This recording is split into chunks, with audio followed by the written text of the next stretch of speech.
दिल्ली सरकार की नई आबकारी नीति के खिलाफ बीजेपी सड़कों पर उतर आई। उसने दिल्ली में अलग अलग जगहों पर चक्का जाम कर दिया। बीजेपी ने आरोप लगाया कि दिल्ली सरकार नई आबकारी नीति के तहत अलग अलग इलाकों में अवैध तरीके से शराब की दुकानें खोल रही है।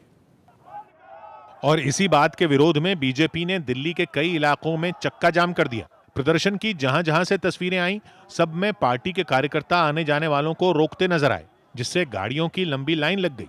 दिल्ली के आईटीओ चौराहे पर तो पार्टी कार्यकर्ता सड़क पर ही लेट गए और नारे लगाते हुए लोगों को रोकने लगे।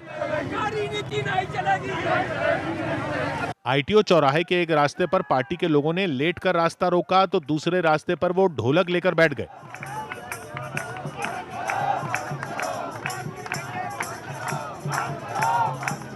अक्षरधाम के पास भी बीजेपी कार्यकर्ताओं ने आने जाने वालों को रोक दिया। दिल्ली बीजेपी ने चक्का जाम का ऐलान किया है। अक्षरधाम के चौराहे पर बड़ी संख्या में बीजेपी कार्यकर्ता पहुंचे हैं।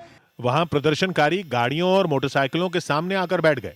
बीजेपी ने ये तर्क देते हुए प्रदर्शन किया कि केजरीवाल सरकार नई आबकारी नीति के आड़ में रिहायशी इलाकों में शराब की दुकानें खोलने की तैयारी कर रही है और दिल्ली की 10 से ज्यादा जगहों पर सड़कें जैम कर दी, जिससे सुबह सुबह काम पर निकले लोगों को बहुत परेशानी हुई।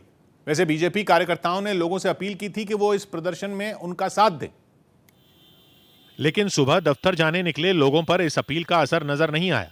लोग घर नहीं लौटे और दिल्ली के अलग अलग इलाकों में लगे लंबे जैम में घंटों फंसे रहे। ये ऑफिस आवर है, पीक टाइम है और ऐसे में यहाँ से जाने वाले हजारों लोग जो है या तो कोई अल्टरनेटिव रास्ता ढूंढ रहे हैं या फिर इन्हीं जाम में फंसे हुए हैं।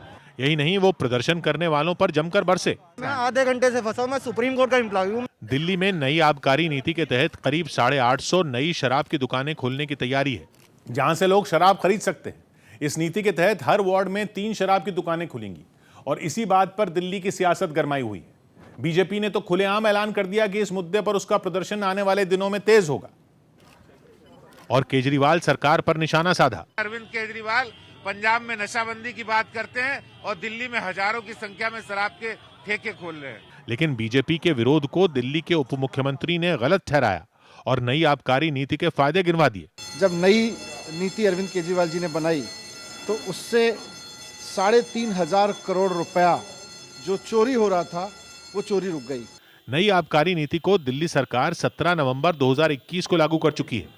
सौभाग्य की बात यह कि दिल्ली में तीनों नगर निगमों के चुनाव 3 महीने बाद होने वाले हैं, जिन पर बीजेपी का कब्जा है। और दिल्ली सरकार ने 1.5 महीने पहले जो नई आबकारी नीति लागू की, उसमें दिल्ली नगर निगमों के हर वार्ड में शराब की 3 दुकानें खोलने के लाइसेंस जारी कर दिए गए, जिनको बीजेपी आम आदमी पार्टी के खिलाफ बड़ा मुद्दा बनाने में जुटी है। क्योंकि बीजेपी नेताओं का आरोप है कि नई आबकारी नीति से युवाओं में नशे की लत बढ़ेगी, क्योंकि दिल्ली सरकार ने शराब पीने की उम्र भी घटाकर 21 साल कर दी है।